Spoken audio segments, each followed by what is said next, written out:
Assalamualaikum warahmatullahi wabarakatuh. Selamat datang di channel Kang Slamet. Kali ini Kang Slamet akan menceritakan sebuah kisah mistis yang berjudul Kurusetra. Cerita ini ditulis oleh Dioseta, dan sebelum kita masuk ke ceritanya, buat kalian yang belum subscribe channel ini, tekan tombol subscribe-nya terlebih dahulu dan tekan tombol notifikasinya agar kalian tidak ketinggalan cerita seram lainnya dari Kang Slamet. Gak usah berlama-lama lagi, langsung saja kita masuk ke ceritanya. Kurusetra. Setiap darah yang tertumpah di masa lalu berteriak untuk menuntut nyawa. Alam manusia kini dipertaruhkan. Di pengumuran dan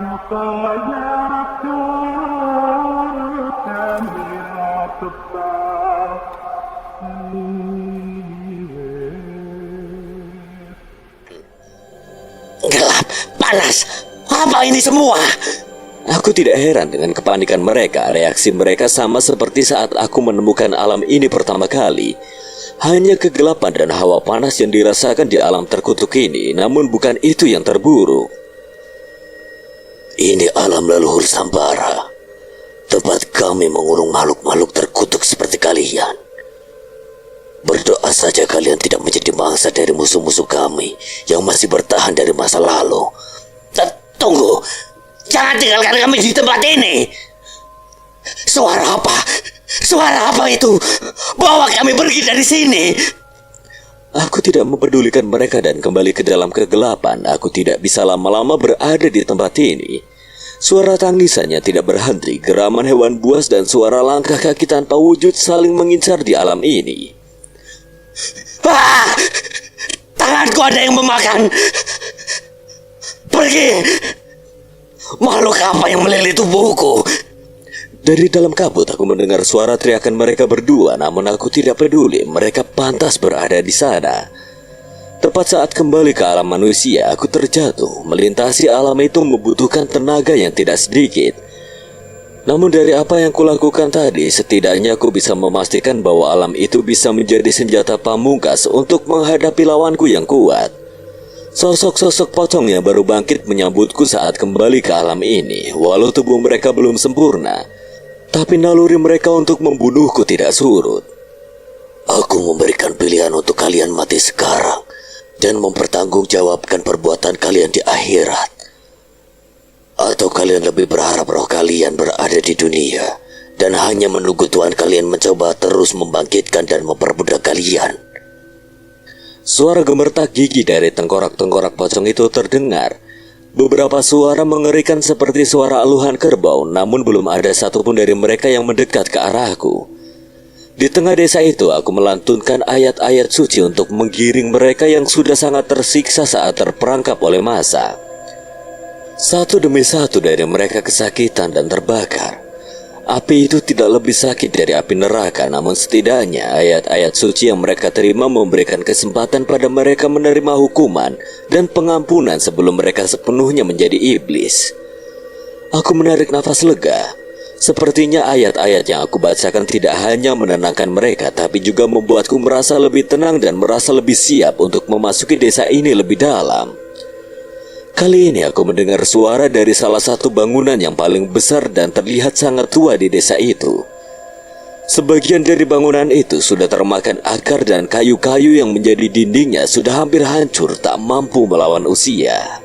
Seketika aku mempercepat langkahku ke arah bangunan itu, tapi sebelum aku sampai ke sana, aku melihat pemandangan yang membuatku kesal. Bangunan itu dikelilingi oleh makhluk-makhluk berbagai wujud yang berada di sana, seolah tertarik akan sesuatu. Saat semakin mendekat aku menyadari sesuatu. Ada makhluk kerdil bertubuh hitam menjilati sesuatu yang mengalir keluar dari rumah itu. Itu darah. Ada sesuatu yang terjadi di dalam bangunan itu yang menyebabkan darah segar mengalir di sana. Suara seorang wanita terdengar dari sana. Mungkinkah itu Entis? Aku mencoba tidak menghiraukan setan-setan alas yang mengerubungi rumah itu dan memasuki pelataran bangunan itu. Baru saja aku sampai di halaman itu, perasaan mengerikan menekan tubuhku. Aku merasakan hawa keberadaan beberapa makhluk di dalamnya. Dan aku yakin mereka bukan makhluk biasa. Aku harap aku belum terlambat. Semoga saja aku masih bisa menyelamatkan Entis dan korban lainnya. Sayangnya harapanku pupus seketika. Hanya Entis yang masih hidup di sana. Itu pun kondisinya begitu mengenaskan. Tubuhnya digantung terbalik seolah siap untuk disembelih. Tolong. Suara Entis lemas, wajahnya benar-benar pucat. Terdengar suara dari ruang lainnya. Aku hendak menolong Entis, namun sebelum aku sempat menghampirinya, terdengar suara langkah beberapa orang yang menghampiri ruangan ini. Ada seorang pria yang menenteng pisau daging dengan bertelanjang dada. Di tangan satunya terdapat 2 kepala manusia yang segera ia lempar ke salah satu ruangan yang mengalirkan darah. Brengsek, apa yang kau lakukan? Orang itu hanya menolehku sejenak dan tidak memperdulikanku. Ia kembali melanjutkan niatnya menghampiri Entis. Jelas aku tidak akan membiarkannya. Jangan berani-beraninya kau sentuh dia. Tidak main-main, orang itu segera menebaskan pisaunya ke arahku. Aku menghindar dan seketika ruangan itu menjadi arena pertarungan kami. Tidak ada kata-kata yang keluar dari mulut orang itu. Aku menduga dari gelagatnya sosok tukang jagal itu memang bisu. Sebuah pintu hancur begitu saja dengan pisau daging besar di tangannya. Aku membayangkan bila pisau itu mendarat di tubuhku sudah pasti tubuhku akan terbelah. Baru saja aku mengeluarkan sebuah batu hitam untuk menyerang orang itu, tiba-tiba sebuah keris melayang ke arahku. Aku menghindar, namun luka goresan terbentuk di lenganku. Cukup, aku masih membutuhkanmu. Urusan kita di desa ini sudah selesai. Biar aku yang mengurus orang ini. Seseorang kembali muncul dari dalam bangunan. Aku mengenal wajahnya. Dia adalah pria tua berambut panjang yang pernah menyerang desa Dawu Ilir, sosok dari Trapaku Jagar yang mengincar Dirga, Prabu Junoyo. Hampir aku tidak mengenalinya. Kini rambutnya tersanggul dengan rapi dan pakaiannya benar-benar seperti orang yang berasal dari zaman kerajaan zaman dulu. Tapi wajahnya terlihat lebih muda dibanding terakhir aku melihatnya. Aku sangka kau cukup bodoh untuk datang ke tempat ini sendiri. Kukira aku bisa mencoba kekuatanku yang telah kembali pada kau dan teman-temanmu itu. Tak mungkin aku menjerumuskan mereka, apalagi setelah tahu bahwa kau yang harus kuhadapi.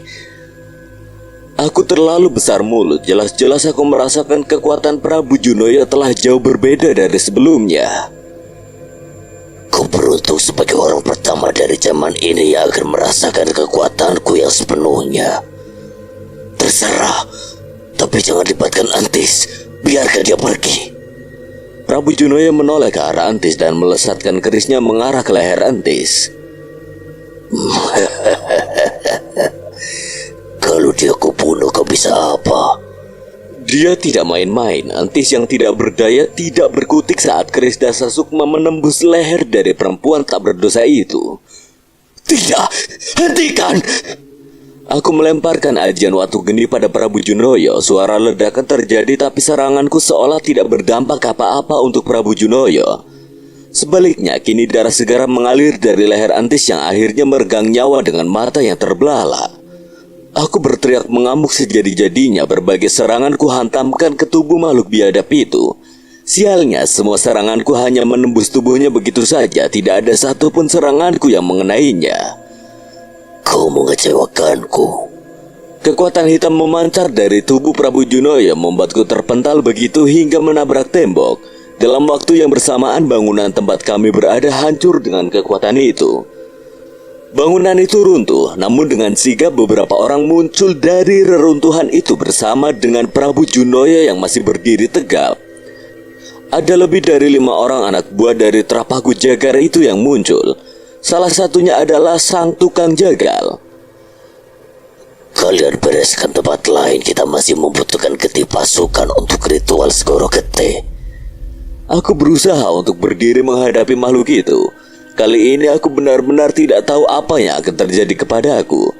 Setelah tahu tidak ada lagi yang bisa kuselamatkan dari tempat ini, mungkin aku hanya bisa memilih untuk melarikan diri. Tapi itu artinya makhluk biadab ini akan berbuat seenaknya dan memakan lebih banyak korban lagi.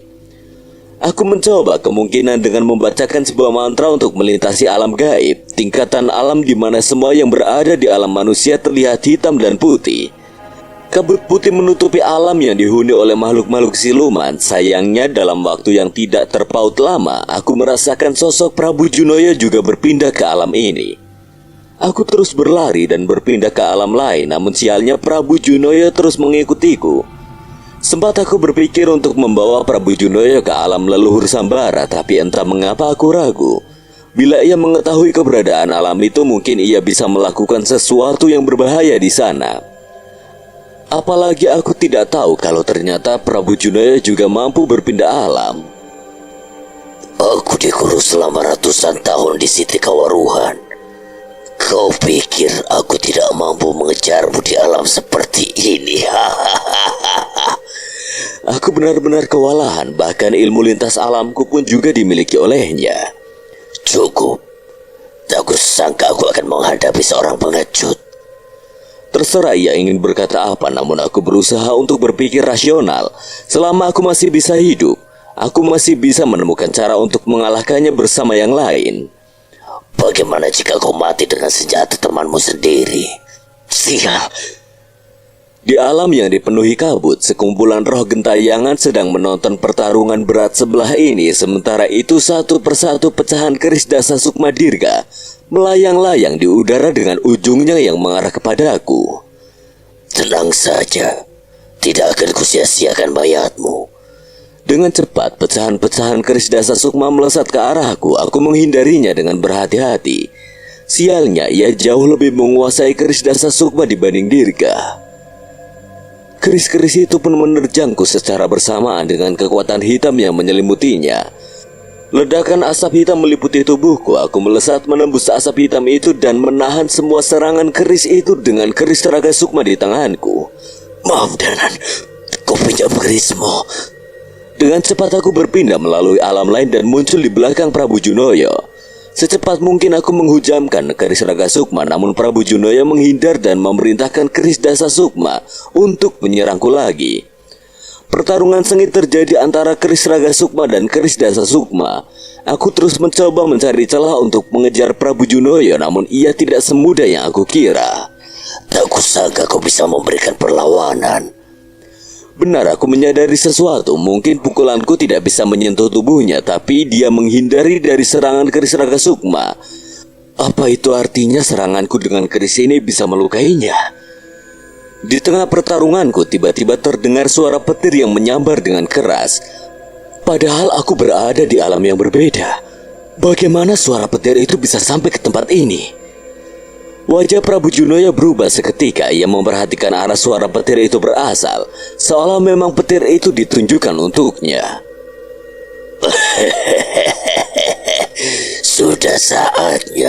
Sudah saatnya aku membangkitkan ratuku. Aku mengerti apa yang terjadi, tapi tiba-tiba serangan makhluk itu terasa semakin tajam.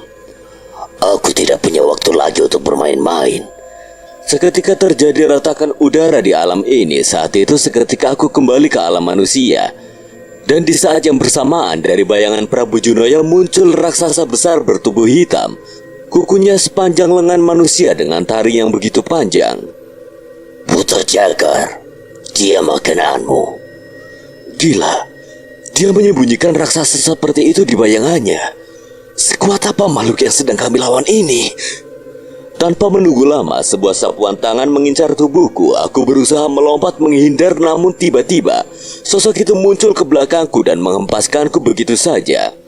Aku terpental hingga menabrak sebuah pohon. Darah bermunceratan dari mulutku dan aku mulai kesulitan untuk bergerak. Takut. Sebentar lagi ratusan makhluk seperti Buto Jagar akan bangkit. Dan itulah saatnya dimulai perang gaib dari berbagai ras gaib dan manusia. Perang terbesar akan kembali terulang, dan kekuatan gaib akan meledak di padang itu. Saatnya setan-setan yang mati di perang itu bangkit menuntut balas. Dan demi mereka, kami akan mengulang lagi perang keramat pedang Kurusetra.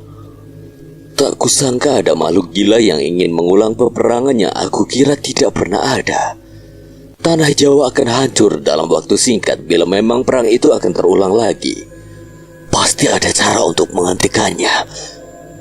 Dan aku yakin Danan pasti punya maksud saat mengirimkan keris ini kepadaku.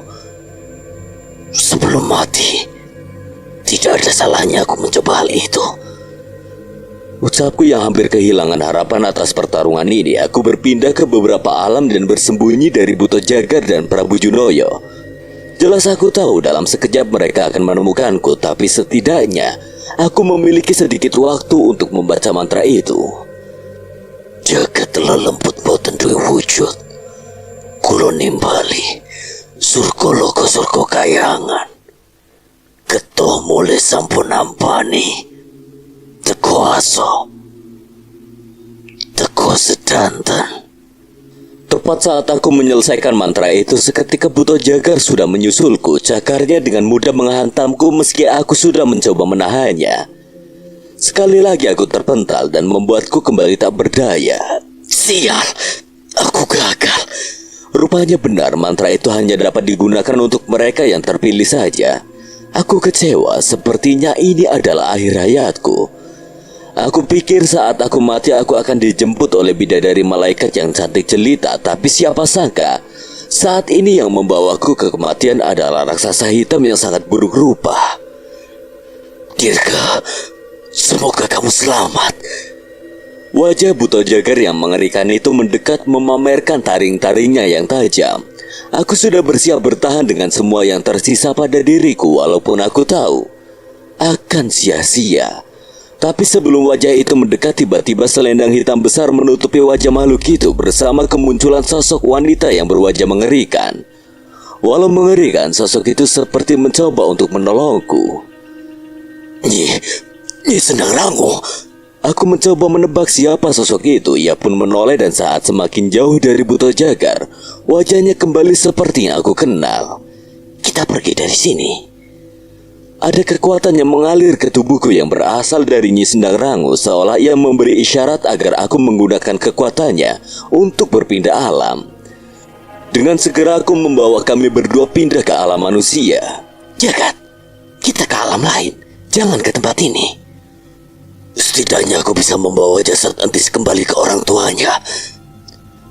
Aku sekuat tenaga berusaha untuk mencari keberadaan jasad Antis di antara reruntuhan, tapi jasad itu tidak ada. Terdengar suara amukan Buto Jagar yang mengikutiku. Jangan buat aku menyesal menyelamatkanmu. Kita pergi. Nyi Sendang Rango sepertinya juga tidak yakin untuk melawan Buto Jagar dan tuannya Prabu Junoyo. Aku menggenggam sebuah batu bertuliskan aksara kuno dan memasuki alamnya. Aku yakin Prabu Junoyo tidak akan mengejarku. Siti Kawaruhan. Tepat saat aku sampai ke tempat itu, aku terjatuh dan memuntahkan darah. Seluruh tenagaku sudah habis dan luka di tubuhku juga cukup dalam. Mengapa di alam ini? Ini adalah tempat Prabu Junoyo dikurung. Seharusnya ia berpikir dua kali untuk menyusulku ke sini. Terlebih saat ini ada Nyi Sendang Rango. Aku mencoba mengatur napasku dan menenangkan diri sebisaku.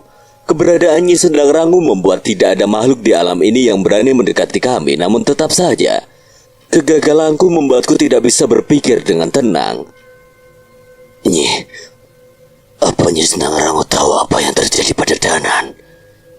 Nyi Sendang Rango tidak menoleh ke arahku. Ia berkata seolah tidak yakin dengan jawabannya. Mereka mempercayakan bencana ini pada kalian. Bukan itu yang saya tanyakan, Nyi. Kalian kumpulkan kekuatan seperti yang dilakukan oleh Danan dan yang lainnya sebelum ini. Akan ada pertempuran besar yang mempertaruhkan nyawa banyak orang. Nyi, katakan saja, Danan sudah mati. Tanyaku yang tidak tahu bagaimana lagi harus mencari tahu tentang keberadaan mereka. Nyi Sendang Rango menggeleng. Tidak tahu. Aku hanya tidak dapat merasakan lagi keberadaan mereka. Aku merasa Nyi Sendang Rango masih tidak ingin menerima kenyataan ini. Tapi bila sosok makhluk seperti Nyi Sendang Rango yang sudah memiliki ikatan dengan Danan tidak bisa merasakan keberadaannya, bukankah itu adalah sebuah kesimpulan? Tidak ada kata-kata yang terucap di antara kami setelah itu. Aku hanya mengepalkan tanganku, kesal tidak mampu berbuat apa-apa dengan apa yang terjadi pada Danan. Namun di tengah kekesalan kami, tiba-tiba Nyi Sendang Rangu bereaksi. Ada sesuatu yang melayang ke arah kami. Sebuah selendang berwarna hijau. Ini, aku mengambil selendang itu dan Nyi Sendang Rangu segera mengenalinya. Selendang ini adalah sebuah pesan. Pesan? Kita di Siti Kewaruhan. Siapa yang bisa mengirim pesan kepada kita, Nyi? Nyi Sendang Rangu berpikir sejenak dan memperhatikan selendang itu. Ia mengikatkan di pinggang dan menggerakkan jemarinya yang lentik dengan selendang itu. Menembus salam ini bukan hal yang sulit bagi beliau. Nyi Sendang Rangu ragu segera mengambil posisi bermeditasi dengan selendang hijau menghiasi tubuhnya. Aku mencoba menebak siapa yang dimaksud oleh Nyi Sendang Rangu, namun aku benar-benar tidak mendapatkan petunjuk apapun. Dalam meditasinya, Nyi Sendang Rangu tersenyum, air matanya menetes. Sepertinya pesan yang datang bukanlah hal yang buruk. Ini pesan dari Laut Selatan. Aku tidak berani mengganggu Nyi Sendang Rangu yang dalam meditasi dan hanya bisa menunggu apa yang akan Nyi Sendang Rangu katakan. Mereka belum mati. Danan, Cahyo, dan Pale. Roh mereka selamat dan saat ini mereka berada dalam perlindungan Laut Selatan. Mendengar ucapan itu, aku bernapas lega. Kini aku mengerti arti dari senyuman Nyi Sendang Rangu itu. Sesaat kemudian, Nyi Sendang Rangu membuka mata dan melepas selendang hijau itu. Angin berhembus menerbangkan selendang yang menghilang begitu saja dari pandangan kami. Saat Batara Kala memakan rembulan, perang itu akan dimulai. Dan kitalah yang akan menghadapi mereka. Tanpa mereka bertiga, Nyi, mereka pasti akan kembali. Saat ini mereka sedang menghimpun kekuatan untuk menghadapi makhluk-makhluk sekuat Prabu Junoyo dan juga Buto Jagar itu. Aku masih tidak mengerti dengan apa yang dikatakan oleh Nyi Sendang Rangu. Tapi kabar tentang mereka yang masih hidup saja sudah membuatku cukup tenang. Sepertinya saat ini sudah saatnya aku mengetahui perkembangan Dirga. Kami kembali ke alam ini, tempat di mana ruang dan waktu tidak berkuasa. Sebuah alam yang memiliki kesadarannya sendiri yang siap memakan kewarasan siapa saja yang memasukinya. Berbagai makhluk yang terjebak dari berbagai alam dan berbagai masa menjadi satu di tempat ini. Sebuah alam tempat di mana bangsa dedemit dan setan berasal. Jagat Segoro Demit. Kami ke tempat ini bukan lagi melalui celah dimensi, bukan juga dengan ilmu lintas alam mas jagat, tapi sebuah kereta kencana mengantarkan kami melalui jalur yang sama sekali tidak kami mengerti. Mengapa beliau mengantar kita ke alam ini ya? Balik juga tidak tahu. Tapi kali ini keberadaan kita di tempat ini benar-benar berbahaya. Tidak ada Rawana Sura, tidak ada keris Raga Sukma, dan tidak ada keris Sukma Geni. Sedikit lengah kesadaran kita bisa direnggut oleh alam ini. Aku setuju dengan mereka, tapi kami tidak punya pilihan lain. Sosok yang mengaku sebagai utusan Laut Selatan tiba-tiba menghampiri goa tempat roh kami terikat. Ia mendapat amanah untuk melepaskan roh kami, tapi bukan untuk kembali ke tubuh kami. Sosok itu diperintahkan untuk mengantar kami ke Jagat Segoro Demit tanpa penjelasan yang pasti. Aku, Pale, dan Cahyo hanya bisa meraba-raba apa tujuan mereka melakukan ini. Kalau ingin memenangkan peperangan ini, kita membutuhkan bantuan dari berbagai zaman. Aku ingat kalimat itu. Itu adalah kalimat yang diucapkan oleh pria bertopeng itu sebelum meninggalkan kami. Tapi, apa itu benar? Masuk akal. Alam ini menghubungkan kita ke berbagai masa. Terlebih saat ini kita dalam wujud roh, mungkin saja kita bisa lebih leluasa di alam ini. Langit hitam, pohon-pohon kering yang sudah menghitam, dan makhluk halus yang haus akan darah menghiasi pemandangan di sekitar kami. Aku menatap sekitar dan benar-benar tidak menyangka akan kembali ke alam ini. Nan, minggir! Cahyo menyadari kedatangan bola api yang mengincar kami. Kami menghindar. Namun bola api itu juga tidak sendiri bila melihat dengan jelas seperti ada kepala manusia yang terbakar di kobaran api yang mengejar kami itu.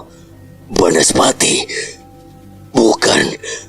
Makhluk itu memiliki kesadaran. Cahyo membacakan ajian penguat raga sementara aku membacakan ajian pada kepalan tanganku.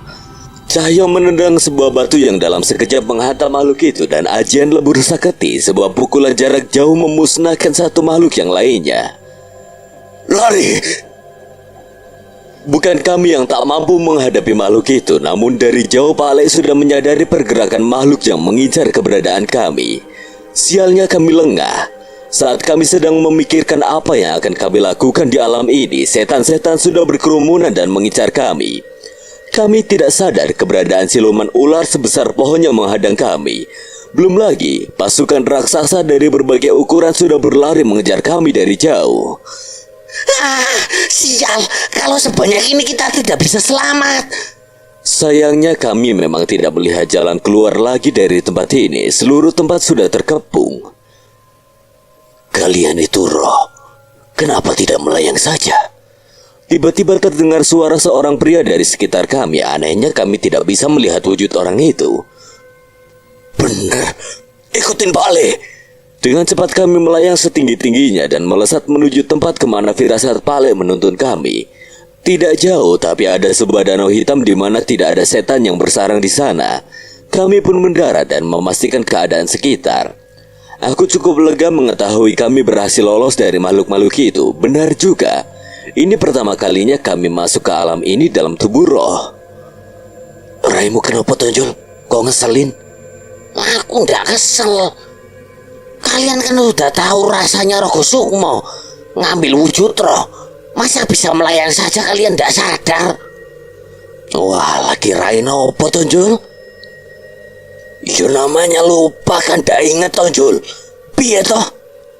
Lagi pula namanya saja sedang panik. Kami yang terbiasa berjalan dengan dua kaki tidak akan berpikiran untuk melarikan diri dengan melayang. Sebaiknya kalian juga jangan lama-lama di tempat ini. Hampir tidak ada tempat aman di alam ini. Suara itu terdengar lagi, tapi kali ini sosok suara itu mulai menampakkan wujud dari balik bayangan kami. Seorang pemuda dengan umur yang tidak jauh dari umurku. Entah mengapa aku seolah mengenalnya. Wajahnya benar-benar tidak asing seperti aku sudah mengenalnya begitu lama. Dan yang lebih penting, bagaimana pemuda itu bisa berada di jagat Segoro Demit? Akar dari semua permasalahan manusia di dunia ini tak lepas dari hawa nafsu. Sebuah hasrat yang mendorong manusia untuk mencapai apa yang diinginkannya. Kepuasan adalah imbalannya.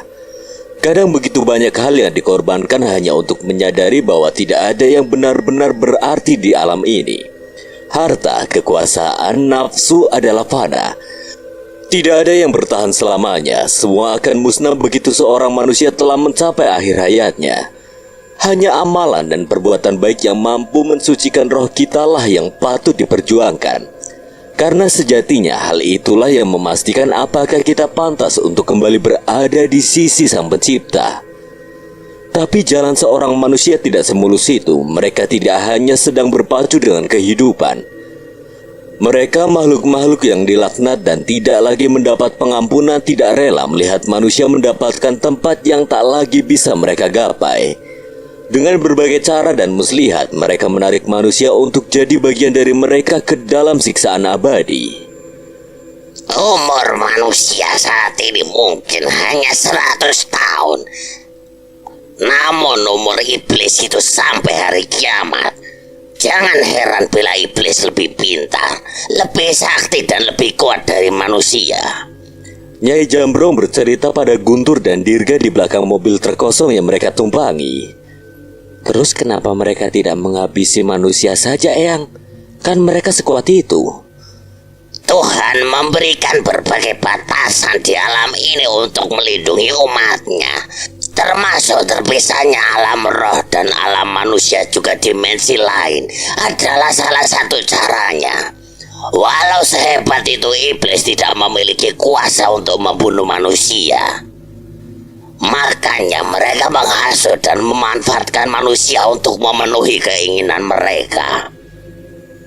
Dirga dan Guntur mengangguk mengerti setiap setan dan roh yang mencelakai manusia hampir seluruhnya memiliki ikatan atau hubungan dengan manusia sebelumnya, walaupun mungkin manusia tersebut sudah mati.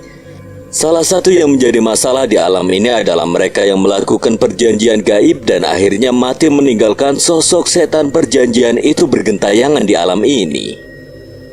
Kalian pernah dengar tentang perang Kurusetra? Dirga menggeleng namun Guntur mengangguk. Tanah di mana perang Paratayuda terjadi kan Eyang? Di mana titisan-titisan para dewa ikut andil dalam perang tersebut?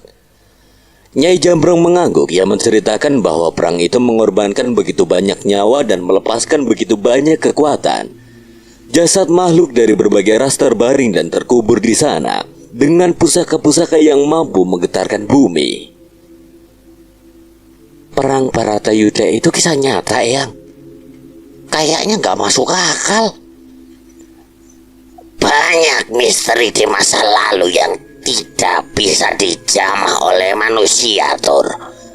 Entah itu perang Baratayuda atau perang lainnya.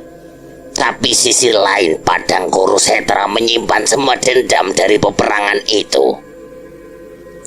Dirga mencoba mencerna perbincangan itu. Ia jelas merasakan besarnya masalah yang mereka hadapi saat ini. Memangnya seburuk apa hal yang berhubungan dengan Padang Kurusetra, Eyang? Kalian ingat betapa mengerikannya kerajaan Setra Ganda Mayit yang kita lawan dulu? Guntur dan Dirga mengangguk. Mereka tidak akan lupa pertarungan yang hampir menghilangkan nyawa mereka di jagat Segorodemi dulu. Sekarang bayangkan sebanyak apa kerajaan dari berbagai ras yang bertarung di Padang Kurusetra. Dan bayangkan berapa banyak makhluk dari berbagai ras yang mati dengan masih membawa dendamnya di sana. Raksasa, Wanamarta, demit, berbagai makhluk yang tidak kita ketahui.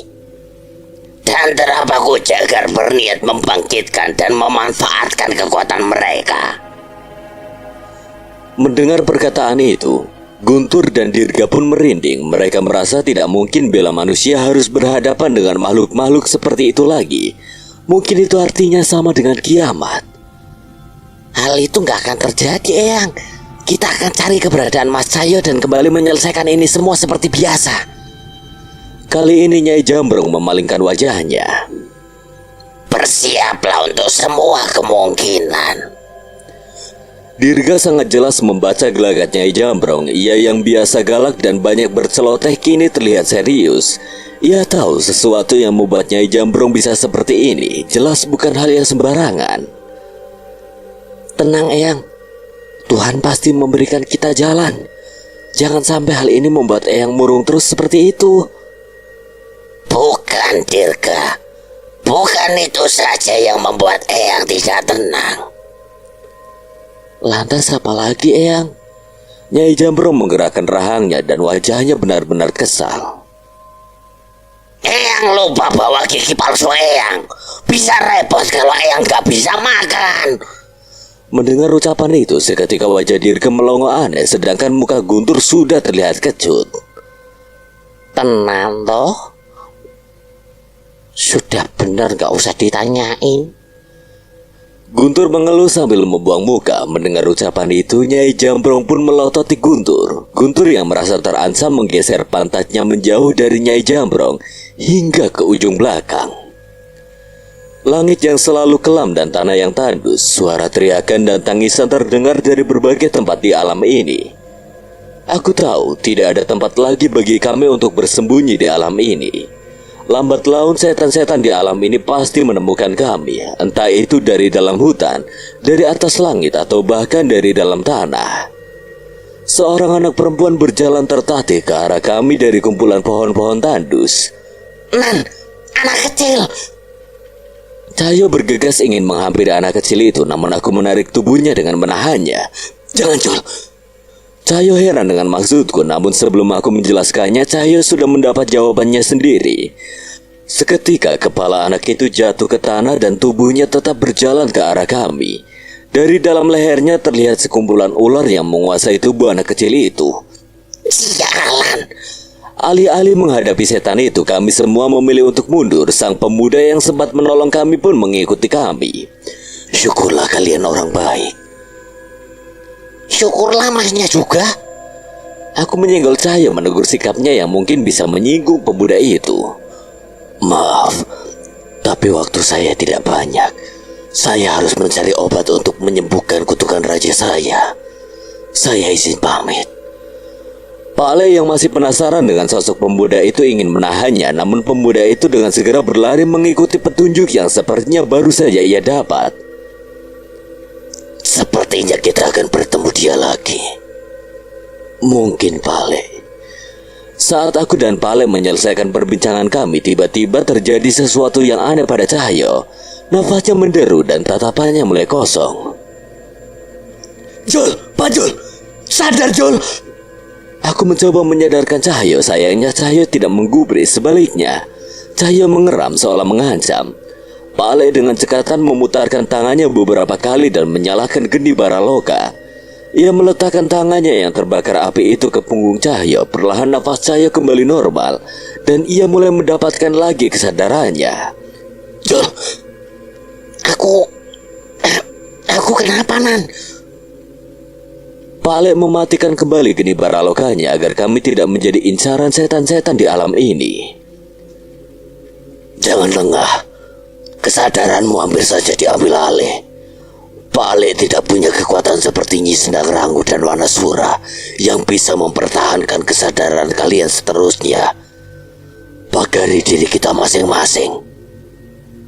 Aku dan Cahyo mengangguk. Kami pun membacakan doa-doa sepanjang perjalanan kami sebagai pernyataan bahwa nyawa kami dalam genggaman Sang Pencipta. Alam ini tidak punya hak untuk mengambil kesadaran kami. Sayangnya memang terlalu berat bagi roh manusia bisa berjuang di alam ini. Kita harus mencari tempat yang aman secepatnya sebelum kita juga menjadi setan-setan seperti mereka yang bergentayangan di alam ini. Di tengah kebingungan kami, tiba-tiba kami dikagetkan dengan suara dentuman yang keras. Dentuman itu diikuti dengan getaran dari dalam tanah yang semakin lama semakin besar. Pak Le, itu! Cahyo menuju ke salah satu arah. Gunung api. Sebuah gunung api meletus tak jauh dari tempat kami berada. Apalagi ini? Tak mau berlama-lama, aku pun mengajak mereka untuk meninggalkan tempat itu, bukan tanpa sebab. Selain karena gempa dan hawa panas yang mulai terasa, samar-samar aku melihat bayangan makhluk besar keluar dari lahar gunung itu. Jangan sampai kami berurusan dengannya. Tapi entah sebesar apa jangkauan gunung itu, walau sudah melayang secepat mungkin, debu dan awan dari gunung itu terbawa angin dan mengelilingi kami bertiga. Aku, Pak Le, dan Cahyo saling memegang tangan agar tidak terpisah karena badai debu yang menghantam kami. Suara letusan gunung kali ini terasa begitu dekat. Anehnya kali ini terdengar suara teriakan riuh orang-orang di sekitar kami. Kami tidak bisa memikirkan apapun selain cara agar kami tidak terpisah dan terus bertahan dari hembusan badai ini. Hingga setelah beberapa saat, badai itu pun mereda. Kami tak menyangka ada gunung yang akan meletus di alam ini. Letaknya cukup jauh tapi dampak ledakannya sampai ke tempat ini. Mungkin saja pohon-pohon yang kering dan tandusnya alam ini juga disebabkan oleh kejadian alam serupa saat ini. Aku membayangkan jangan-jangan jagat Segoro Demit dulunya juga tanah yang subur dan ditinggali oleh makhluk hidup. Tapi apa yang membuatnya menjadi tempat semengerikan ini? Debu-debu yang menghalangi penglihatan kami mulai mereda. Suara keriuhan tadi berubah menjadi teriakan dan tangisan yang terdengar tak jauh dari tempat kami berada. Aneh. Saat abu dari gunung itu menghilang, pemandangan di sekitar kami tiba-tiba berubah. Yang terlihat di sekitar kami adalah suasana malam di pemukiman yang sebagian bangunan-bangunannya sudah hancur. Ada sekumpulan orang-orang di sana yang ketakutan dengan aktivitas gunung itu. Yang membuatku tidak tenang. Aku juga merasakan ada sosok lain yang berbahaya di sekitar mereka. Saat kesadaran mereka menghilang, ketika roh keramat akan memasuki tubuh mereka dan menikmati persembahan kita. Jangan, Mbak, jangan. Anak saya tidak salah apa-apa. Seorang ibu berlutut meminta pengampunan atas anaknya. Kami melihat seorang anak gadis terbaring di sebuah batu yang membentuk sebuah meja. Dan di dekatnya terdapat 3 pria yang duduk bersila di sekitar sesaji. Asap-asap dari kemenyannya dibakar mengelilingi mereka. Ritual itu membuat kesadaran ketiga pemuda itu menghilang perlahan. Pale, ini di mana? Lah, piye carane Pale iso ngerti? Kami bertiga bingung dengan apa yang terjadi, tapi yang terlihat di hadapan kami saat ini sesuatu yang membuat kami cemas. Terdengar suara dentuman dari dalam tanah, seketika warga pun panik. Tidak ada waktu lagi, persembahan harus dilakukan atau sang linteng kiri aku akan bangkit dengan amarah.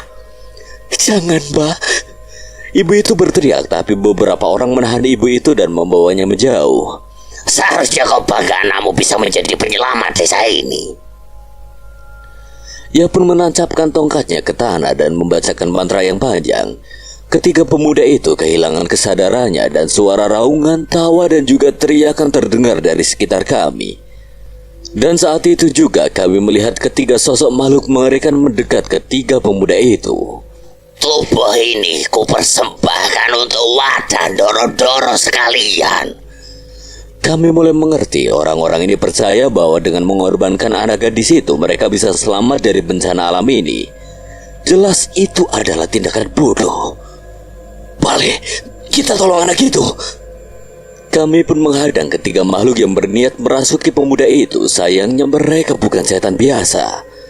Kami terpental saat sebuah ledakan tercipta saat menyentuh sosok makhluk berwujud manusia bermata 4.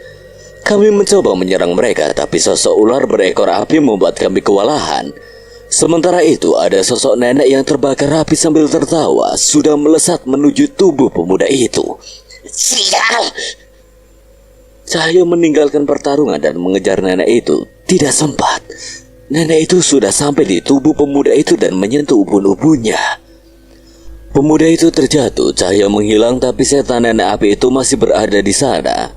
Kami pun bingung dengan apa yang terjadi. Tapi tiba-tiba pemuda yang hendak diselamatkan oleh Cahyo berdiri dan menghajar nenek itu hingga terpental. Nenek sialan! Tunggu, itu logat Cahyo. Apa itu artinya Cahyo merasuki tubuh pemuda itu? Seketika aku menoleh ke arah Pale dan kami menyadari hal yang sama. Secara bersamaan kami melesat ke tubuh kedua pemuda lainnya dan mengambil alih tubuh mereka seperti yang Cahyo lakukan dengan tidak sengaja itu. Dengan ini, setan-setan itu tidak akan bisa merasuki mereka. Kedua pemuda lainnya terjatuh dan aku tersadar dengan tubuh yang berbeda. Cahyo yang melihat kejadian ini segera menyadari apa rencana kami. Jangan lengah, mereka pundian penguasa hutan ini. Sementara itu tangan Pak Alek sudah terbakar oleh api yang ia panggil dengan ajiannya. Aku dan Cahyo mengambil kesempatan untuk mengumpulkan dan menghajar makhluk-makhluk itu hingga berkumpul menjadi satu. Api Pak Alek melesat ke arah setan bermata 4 itu dan sebuah ledakan kembali tercipta menghantam ketiga setan itu secara bersamaan. Kami bertiga mengatur nafas melalui ketiga tubuh pemuda yang kami rasuki itu. Apa yang terjadi? Doro, apa kalian marah pada kami? Kakek itu bingung, namun ia masih mengira bahwa ketiga setan itu yang merasuki 3 pemuda itu. Kami bertiga pun saling bertatapan dan merespon secara spontan. Bebaskan anak perempuan ini dan tinggalkan desa. Bebaskan. Kami sedang menyediakan gadis ini untuk kalian nikmati. Tubuhnya yang terindah di desa ini. Cahyo kesal dan menghentakkan kakinya hingga terjadi retakan di tanah. Ritual kalian hanya memanggil setan. Ini bencana alam. Tidak ada yang bisa menghentikannya bila memang sudah waktunya. Tapi lantai kiri aku akan marah. Jangan bodoh. Mengapa kalian harus patuh pada makhluk yang tidak lebih mulia dari kalian? Kalian masih punya waktu untuk menyelamatkan diri sebelum desa ini habis dilahap lahar. Beberapa warga segera berlari mengambil barang-barang sebisanya dan turun ke desa yang aman, namun sebagian masih menunggu keputusan kakek itu. Kalian bukan utusan Lanting Kiri Agung. Siapa kalian? Kami utusannya lebih besar dari makhluk itu. Kami hamba dari Sang Pencipta alam semesta ini. Kalau kalian melarikan diri, tidak akan ada yang mati. Tapi kalau kalian lakukan ritual ini, sudah jelas akan ada nyawa yang melayang. Aku setuju dengan ucapan Pale. Dan sepertinya kakek itu juga sama. Ia pun memberi isyarat pada warga desa untuk meninggalkan desa itu.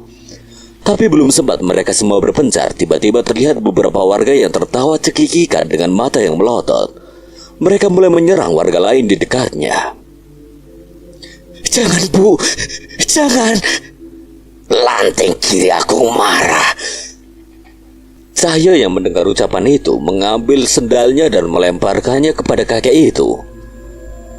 Kalian yang membuat Tuhan marah. Udah sopan. Aku segera menarik Cahyo dan menyuruhnya menolong orang-orang yang kesurupan itu. Pale tahu warga desa menuruti ucapan kakek yang sedang memegangi kepalanya akibat perbuatan Cahyo itu. Ia pun berusaha untuk menjelaskannya dengan lebih tenang. Bah, selamatkan warga desamu. Sosok yang selama ini kalian puja bukan melindungi kalian. Mereka hanya memanfaatkan kekuatan kalian untuk saling membunuh. Pada kenyataannya mereka tetap tidak akan bisa menyelamatkan kalian. Tapi melihat keraguan kakek itu, Cahyo sudah bersiap dengan satu sandalnya lagi. Namun aku menahannya. biarinan, aku kesal sama kakek tua itu. Sudah. Itu udah ditungguin sama setan-setannya. Dengan sigap aku dan Cahyo beralih untuk mengusir satu persatu setan yang merasuki warga itu. Kami tahu ini adalah perlawanan mereka atas apa yang kami perbuat dengan menggagalkan rencana mereka. Tak butuh waktu lama, Pak Ale pun berhasil meyakinkan kakek itu untuk memerintahkan warga desa untuk pergi. Kami pun fokus mengusir roh-roh utusan ketiga makhluk itu hingga mereka semua benar-benar pergi. Siapapun kalian, terima kasih. Terima kasih sudah menyelamatkan anak saya. Tiba-tiba ibu dari gadis yang ditumbalkan itu menghampiri kami bersama seorang warga yang membantu membopong anak gadis yang sudah mulai sedikit sadar itu. Ya sudah, Bu. Yang penting kalian selamat. Jangan sampai kalian terjerat ritual sesat seperti ini lagi. Terima kasih, Doro. Terima kasih. Kini tinggal kami bertiga di tempat ini dan tiga makhluk sialan itu sudah mengincar kami dari jauh. Sepertinya kali ini mereka benar-benar marah. Pengacau! Nenek api itu kesal, ia melayang bergentayangan di sekitar kami. Kalau mereka tidak menyediakan tumbal untuk kami, itu artinya kami harus membunuh mereka semua. Kali ini kaki kami menyentuh tanah, aku bisa merasakan angin yang berhembus dan Pak Le sudah muak dengan tipu daya setan-setan itu. Tanpa kami sadari, ular berekor api itu membesar dan tiba-tiba melilit kami. Saya berinisiatif menggunakan ajian penguat raganya untuk mencengkeram dan melepaskan lilitan makhluk itu. Kenapa laki-laki kita harus berurusan dengan ular sih? Tapi kan, kamu memang ahlinya ular, Jul. Pak Le membesarkan apinya sementara aku melantunkan ayat-ayat suci layaknya senandung yang mengalun di udara.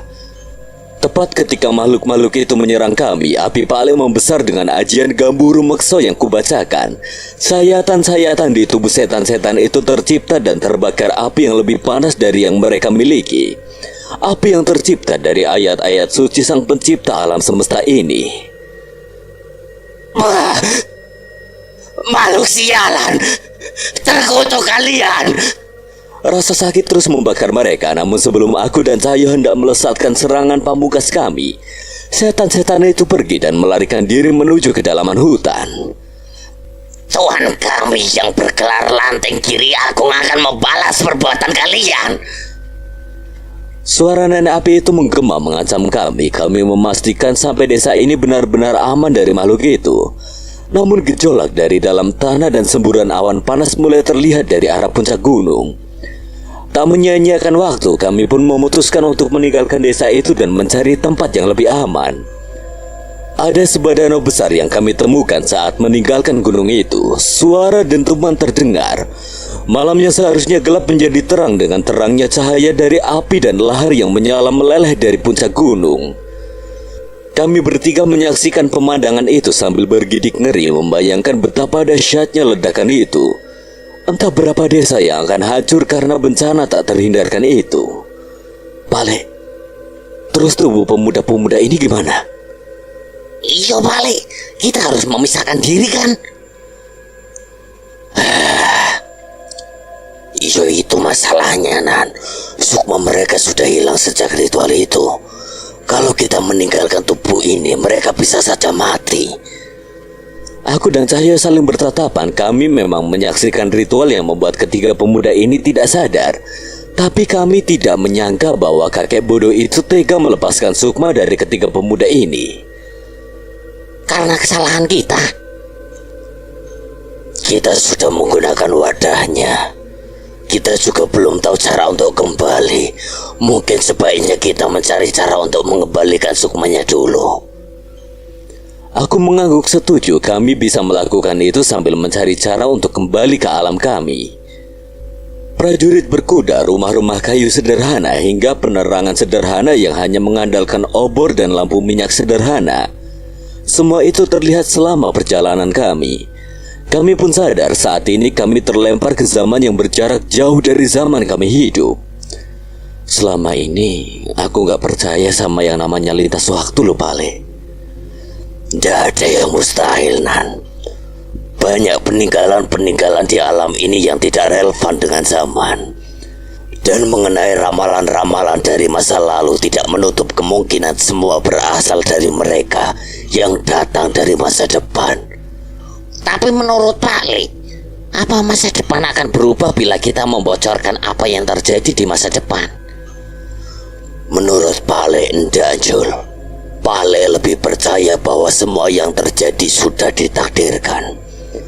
Semua hal yang kita bocorkan di alam ini akan lapuk sendirinya oleh waktu. Kita juga tahu bahwa zaman sudah diriset beberapa kali melalui berbagai tragedi dan bencana alam. Penjelasan Pak Le itu memang masuk akal. Kalaupun kami membuat pembangkit listrik di desa ini, bisa saja seiring berjalannya waktu benda itu akan rusak dan dilupakan warga dan hancur oleh masa. Saat kembali ke zaman kami, jejak tentang pembangkit listrik yang kami buat mungkin tidak lagi bisa ditemukan. Tapi tak menutup kemungkinan adanya sisa informasi yang terbawa hingga masa depan yang menjadi petunjuk tentang masa ini. Danan, Pale, makan dulu.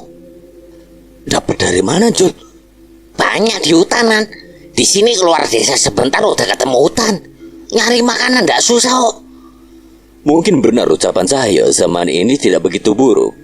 Alam masih terjaga, hutan-hutan menumbuhkan berbagai hasil alam yang bisa dipanen siapa saja dan tidak dimiliki oleh siapapun. Dengan ini sepertinya kami tidak usah bingung dengan masalah makan. Desa yang kami datangi sepertinya desa yang cukup besar, cukup berbeda dengan desa tempat kami muncul di atas gunung tadi. Orang-orang berseliweran membawa hasil bumi dan kerajinannya untuk ditukarkan di pasar sederhana. Beberapa membawa potongan emas dan perak yang mereka tukarkan untuk mereka yang melabeli dirinya sebagai pedagang. Sayangnya saat aku asyik menikmati pemandangan ini, tiba-tiba aku merasakan firasat yang mengganggu. Dari gapura desa ada seorang perempuan yang berjalan dengan langkah kaki terseok memasuki desa. Wajahnya pucat, rambutnya basah dan pakaian kebaya lusuhnya penuh dengan darah. Warga yang melihatnya ragu untuk mendekatinya. Mereka hanya melihat dari jauh hingga tiba-tiba suara teriakan terdengar dari wanita itu. Tolong. Suara itu terdengar begitu lemah, bahkan setelah wajahnya menjeringnya mengerikan dan tertawa dengan suara berbeda. Tidak ada yang bisa lolos. Semua harus mati. Perempuan itu berkata seperti suara kakek-kakek. Kami bertiga segera beranjak dan menuju kerumunan itu secepat mungkin. Tiba-tiba suara teriakan terdengar dari kerumunan. Mereka berlarian, dan saat berhasil menembus kerumunan, sosok perempuan itu sudah tergeletak di tanah dengan kepala yang berlumuran darah. Dia membenturkan kepalanya ke batu. Walau darah terus mengalir, mata wanita itu terus melotot dan tertawa hingga akhirnya kehilangan nyawanya. Ini ulah setan itu. Saya melihat sosok nenek berbaju kebaya hitam melayang meninggalkan desa. Kami memastikan wanita itu sudah tidak tertolong lagi. Dia dari desa itu lagi. Setiap orang yang keluar dari desa itu pasti mati. Terdengar suara-suara perbincangan dari warga desa. Sepertinya ada sebuah desa yang berada di balik hutan tempat perempuan itu muncul. Itu wilayahnya Pati Jetayungu. Sudah ada prajurit kerajaan yang melarang kita mendekati desa itu. Katanya banyak yang mati. Mendengar perkataan itu, kami bertiga saling bertatapan seolah sepakat akan sesuatu. Kita ke sana. Aku dan saya mengangguk tanpa membantah sedikit pun. Walaupun ini bukan zaman kami, tapi kami tidak akan membiarkan setan-setan seenaknya merenggut nyawa manusia. Kami harus menghentikan manusia bodoh yang menjadi jembatan makhluk-makhluk itu untuk bisa berbuat seenaknya di alam ini. Butuh waktu beberapa jam untuk menembus hutan. Aku tidak bisa membayangkan wanita tadi berjalan sekuat tenaga dengan semua lukanya melalui hutan ini, dan ia tetap berakhir tragis oleh setan nenek terkutuk itu. Di tengah perjalanan saya terhenti. Ia melihat sesuatu yang membuatnya geram hingga mengepalkan tangannya erat-erat. Kita sudah dekat. Apa yang saya lihat memang memastikan kami di jalur yang benar, namun hal itu benar-benar membuat kami marah. Satu kepala tergantung di atas pohon dengan tubuhnya yang terpisah terjatuh di tanah. Leher jasad itu terputus dengan tebasan pedang. Aku menduga ada campur tangan pendekar atau prajurit dalam perkara ini. Samar-samar terdengar suara pedang yang beradu, namun suaranya tidak seperti teriakan perang yang penuh tenaga. Suara yang mengiringi pedang-pedang yang beradu adalah suara tawa cekikikan, geraman hewan buas, dan suara mantra-mantra yang saling menumpuk. Apa ini semua? Aku tidak percaya dengan apa yang aku lihat. Kami disambut dengan jasad-jasad tergantung di tiang-tiang yang dibuat bersama berbagai jenis sesajen. Di bawahnya terlihat jelas prajurit-prajurit yang mati dengan darah mengalir menutupi tanah yang kami lewati. Ritual penumbalan dengan tumbal sebanyak ini. Pak Alek benar-benar cemas dengan semua pemandangan ini. Kami pun bergegas menuju desa lebih dalam lagi di mana suara-suara itu berasal. Hentikan perbuatanmu, Jetayungu. Semua ini tidak akan berakhir baik. Hei Brasma, tentu saja tidak akan berakhir baik. Dengan bodohnya kau membawa seorang raja ke tempat seperti ini. Bodoh jika aku tidak mengerahkan semua yang kumiliki.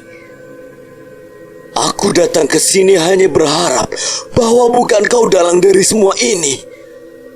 Apa jabatan pati dan semua harta yang kau miliki tidak cukup membuatmu puas? Boleh seseorang yang dianggap sebagai raja itu, walaupun disebut raja, ia hanya menggunakan pakaian layaknya pendekar biasa dan bersenjatakan pedang. Kekuasaan, kehormatan, harta, itu tidak ada yang abadi yang mulia. Saat mati semua itu akan lenyap begitu saja. Mereka menawarkan kepadaku yang lebih menggiurkan, kekuatan dan keabadian yang tidak mungkin bisa kalian dapatkan. Dari apa yang kami lihat, sang raja dengan pelindungnya yang bernama Brasma itu benar-benar terdesak. Prajurit mereka yang tidak seberapa terlihat kelelahan, dan dari sisi Pati Jetayungu terlihat prajurit-prajurit yang dirasuki makhluk berkekuatan hitam. Jangan remehkan jumlah kami yang sedikit. Mereka adalah prajurit yang terlatih untuk menghadapi situasi seperti ini. Aku memang sudah mengetahui kehebatan prajuritmu, Brasma. Pertarungan ini memang membuktikannya. Karena itu, sekarang aku menginginkan mereka. Sebuah pisau dicabut dari pinggang Pati itu, sebuah pisau dengan bilah hitam dengan gagang berbentuk ular. Ia menggoreskan pisau itu pada telapak tangannya dan meneteskannya di tanah. Saat itu seketika darah Pati itu berubah menjadi hitam, dan muncullah sosok-sosok yang melayang-layang menikmatinya. Ambil tubuh mereka. Setelah menikmati darah sang Pati, makhluk-makhluk itu berterbangan mengelilingi prajurit-prajurit yang melindungi sang raja. Dalam hitungan detik, perubahan terjadi pada mereka. Mata mereka menghitam, Mereka menyeringai dengan mengerikan dan berbalik mengarahkan pedangnya pada raja. Kau brengsek. Sudah kau bilang, aku beri pelajaran tentang perbedaan kekuatan seorang patih dan juga panglima. Kini mereka berdua benar-benar terdesak. Kami sadar, jika tidak ada pertolongan mereka berdua akan mati. Habisi mereka. Bawa kepala mereka berdua kepadaku. Seketika puluhan pedang mengarah kepada kedua orang itu. Danan, Pak Le ternyata sudah menyalahkan Geni Baralokanya yang memberikan satu kobarannya untukku. Sementara Cahyo sudah bersiap dengan ajian penguat raganya dan berlari menuju kerumunan itu. Wanasura! Teriakan Cahyo sambil menghantamkan pukulannya di tanah. Beberapa prajurit terpental, sepertinya ia lupa bahwa Wanasura sedang tidak berada di dalam tubuhnya. Tapi apa yang ia lakukan berhasil membukakan jalan untuk aku dan Pale. Geni Baraloka adalah jurus terhebat Pale, bukan yang terkuat, tapi jurus yang paling berguna dalam pertempuran melawan makhluk gaib. Api ini tidak sembarangan menyakiti manusia, ia hanya menyakiti makhluk yang memiliki niat jahat dan memusnahkan kutukan dari seseorang. Dengan api ini, kami membakar prajurit-prajurit yang baru saja kerasukan itu. Mereka meronta kesakitan, namun aku tahu itu hanya sementara.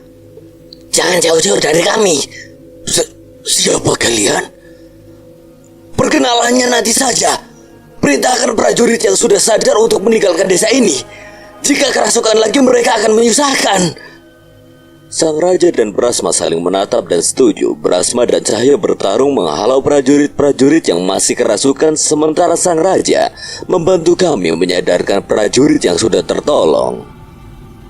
Sadarkan yang lain bahwa mereka pergi sejauh mungkin dari desa ini, sejauh mungkin dari Patih Jetayuwungu. Tapi Tuhan tidak ikut. Sang Raja menggeleng, sepertinya tujuannya di tempat ini masih belum selesai. Pale, sekali lagi.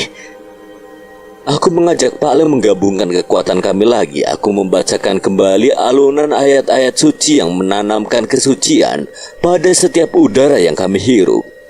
Angin berhembus dengan ajian Gaburo Mekso yang kali ini menyatu dengan Geni Baraloka Pale.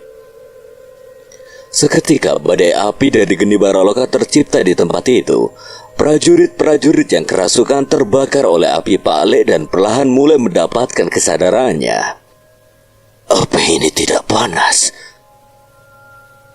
Berarti masnya orang baik. Api ini hanya membakar niat jahat dan memusnahkan kutukan. Sang Raja dan Brasma merasa kagum dengan api itu. Dan dalam beberapa saat semakin banyak prajurit yang lepas dari kendali setan-setan itu. Mereka pun bergegas pergi meninggalkan desa seperti apa yang Sang Raja perintahkan. Apa yang kalian lakukan? Siapa kalian? Patih Jetayuwungu menyadari keberadaan kami. Sepertinya ia cukup terancam dengan serangan tadi. Tanpa disadari, tiba-tiba Cahyo sudah berada di hadapan Patih itu dan menghajarnya. Ini untuk perempuan yang mati di desa karena setan suruhanmu. Sang Patih yang mencoba berdiri kembali mendapat pukulan bertubi-tubi dari Cahyo yang sudah termakan emosi. Kau pikir nyawa warga desa ini apa? Mereka juga manusia sepertimu. Patih itu terpental. Pukulan Cahyo memang keras, tapi itu tidak cukup untuk membuat Patih itu tumbang. Jangan sombong manusia rendah. Orang kampung seperti kalian hanya berharga jika dijadikan tumbal. Patih itu membalas dengan menghantamkan pukulannya ke arah Cahyo, tapi Cahyo menangkapnya dengan satu tangan. Sekali lagi, pukulan Cahyo mendarat di tubuh sang Patih. Brasma dan Raja itu tidak menyangka melihat kejadian itu. Bukan manusia yang berhak menilai nyawa seorang manusia. Setiap nyawa manusia itu bernilai. Beraninya kau. Cahyo tak membuang waktu dan menghantamkan lagi tinjunya, tapi kali ini pukulannya tertangkap oleh Patih itu. Kalau kau ingin mengadu kekuatan, ada yang lebih pantas. Patih itu pun membuka kembali luka di telapak tangannya sambil membaca mantra. Cahyo yang menyadari akan datangnya bahaya kembali menyerang pati itu, namun kali ini ia bisa berkelit dan menyelesaikan ritualnya. Tetesan darah membentuk bercak di tanah, warnanya menghitam dan kekuatan mengerikan memancar darinya. Dia lawanmu. Dari tanah tempat darah itu menetes, muncul tangan penuh kuku sebesar badan manusia dari dalam tanah. Seketika tanah yang kami pijak menjadi panas. Cahyo memilih untuk mundur berkumpul kembali pada kami sambil membaca situasi.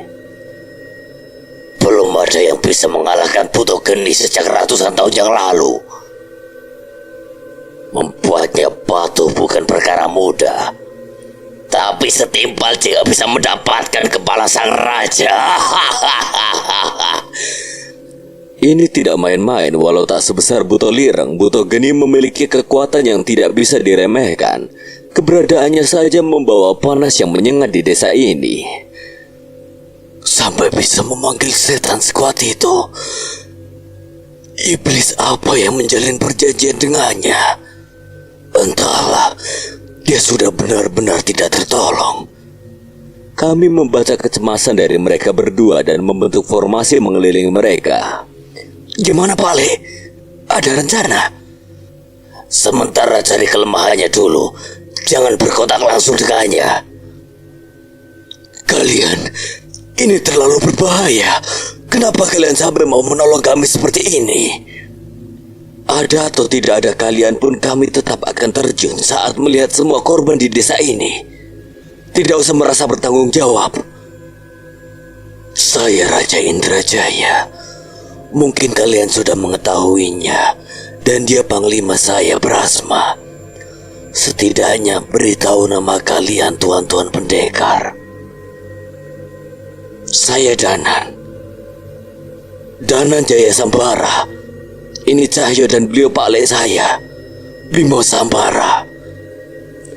Mendengar perkenalanku, raut wajah Raja Indrajaya dan Panglima Brahma itu berubah. Entah apa nama kami terlalu aneh berada di zaman ini. Yang mulia, sepertinya ini benar-benar bantuan dari langit. Danan, kita harus selamat dan berbincang banyak setelah ini. Saat ini aku merasa tidak akan kalah. Kali ini, kami bertiga yang merasa bingung dengan reaksi mereka berdua. Sayangnya sebelum kami sempat mempertanyakan, sosok bernama Buto Geni sudah benar-benar bangkit dan mulai menyerang kami. Awas! Sebuah pukulan mengarah kepada kami. Kami berhasil menghindar, namun pukulan menghantam ke tanah dan mengobarkan api yang begitu besar. Kekuatan Buto Geni mampu membakar satu istana. Terlalu naif jika kalian berpikir bisa selamat.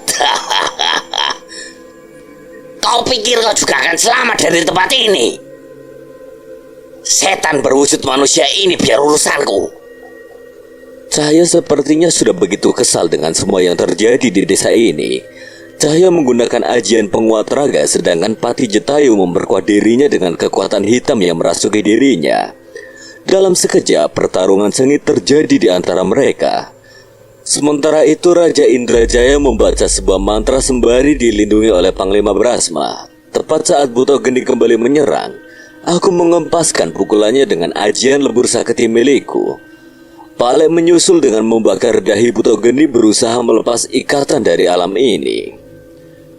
Pedang Panglima Brahma mementalkan pukulan Buto Geni bergantian dengan ajian lebur sakti milikku.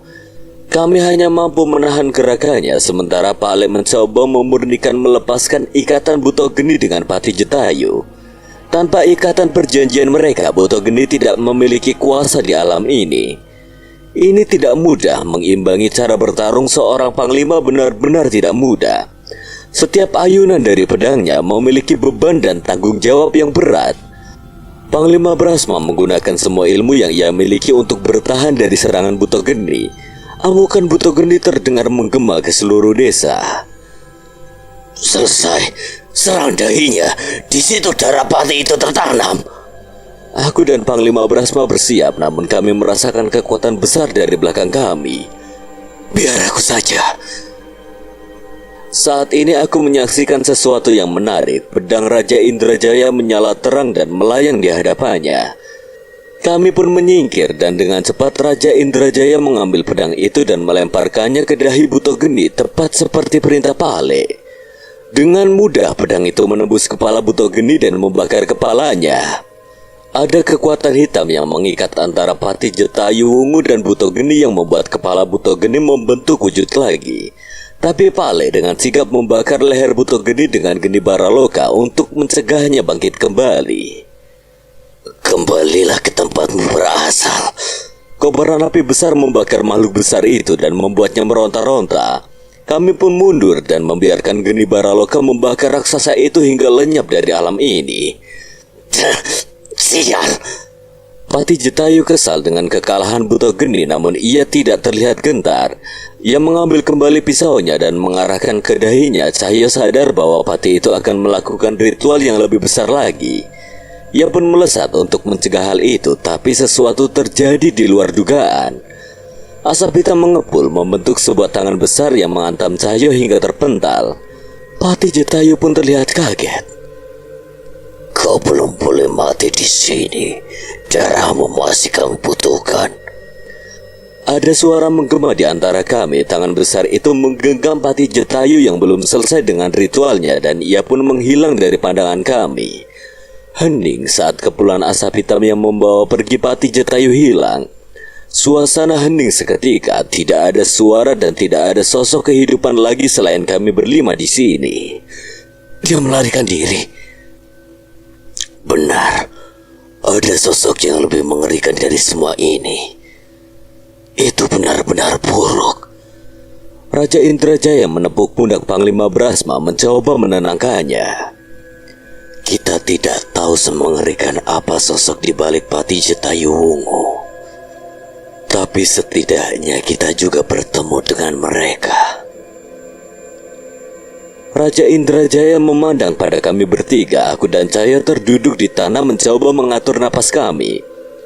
Berada di tubuh orang lain ternyata cukup sulit. Panglima Brasma meninggalkan desa sejenak dan memanggil prajuritnya yang berjaga untuk mengumpulkan tim untuk mengevakuasi korban-korban di desa ini. Mengapa seorang raja bisa berada di pertempuran semengerikan ini? Masalah di kerajaan ini bukan di istana, tapi dari desa ini. Wajar kan saya berada di sini? Benar juga, Yonan. Aku menyikut sedikit baunya untuk mengingatkan Cahyo agar lebih sopan. Kalian datang di saat yang tepat. Pasukan kami tadi adalah pasukan yang ketiga setelah 2 regu lainnya dihabisi oleh pengkhianat itu. Aku memang melihat mayat-mayat prajurit di awal masuk desa tadi. Mungkin itu yang Raja Indrajaya maksud. Raja Indrajaya menceritakan pada kami tentang gejolak di kerajaannya. Ia mengatakan bahwa berita-berita mengerikan tentang kematian rakyatnya yang tidak wajar hingga munculnya aliran ilmu hitam membuat ia cemas. Raja Indrajaya pun membentuk prajurit khusus di bawah pimpinan Panglima Brasma untuk mencari tahu tentang pengkhianat ini secara diam-diam. Bahkan Raja Indrajaya ikut menyamar untuk mencari informasi dari desa-desa di wilayahnya. Demi informasi itu, Panglima Brasma kembali dengan membawa pasukan yang mengantarkan beberapa ekor kuda. Sebaiknya kita mencari tempat yang lebih baik dulu untuk beristirahat. Biar pasukanku yang membereskan semua ini. Terima kasih Brasma. Kami jalan kaki saja. Saya tidak mahir berkuda. Aku setuju, aku lebih nyaman berjalan kaki daripada harus naik kuda. Tapi tidak dengan Cahyo. Ia mengambil tali kekang salah satu kuda dari tangan prajurit dan menaikinya. Ia terlihat begitu lihai dengan itu. Kui Sonjol, kamu lupa? Bukannya aku pernah cerita kalau bapakku melihara kuda di desaku dulu? Benar, aku ingat.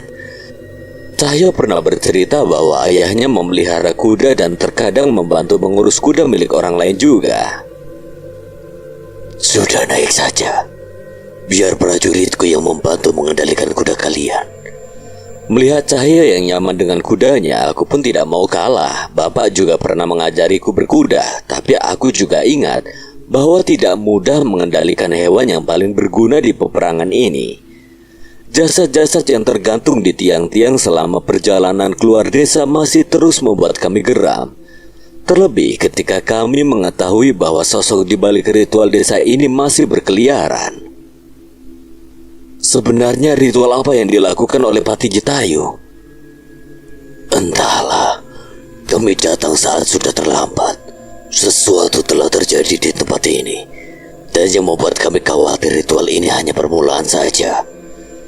Mendengar jawaban itu, kami pun semakin khawatir dengan sebanyak ini nyawa yang ditumbalkan. Entah apa yang akan ditukarkan, kekuatan, kebangkitan, atau sesuatu yang tidak kami ketahui. Kami sudah ikut campur dengan masalah ini, sepertinya kami tidak bisa lagi mundur.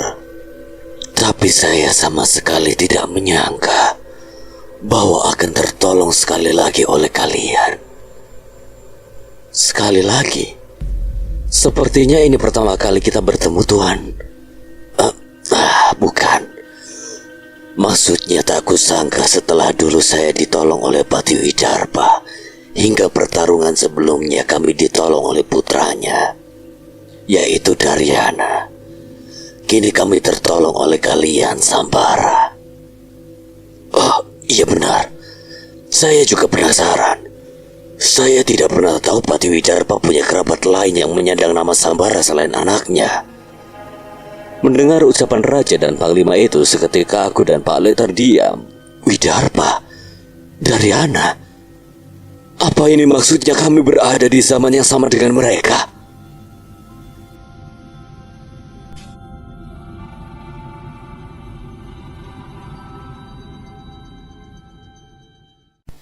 Assalamualaikum warahmatullahi wabarakatuh.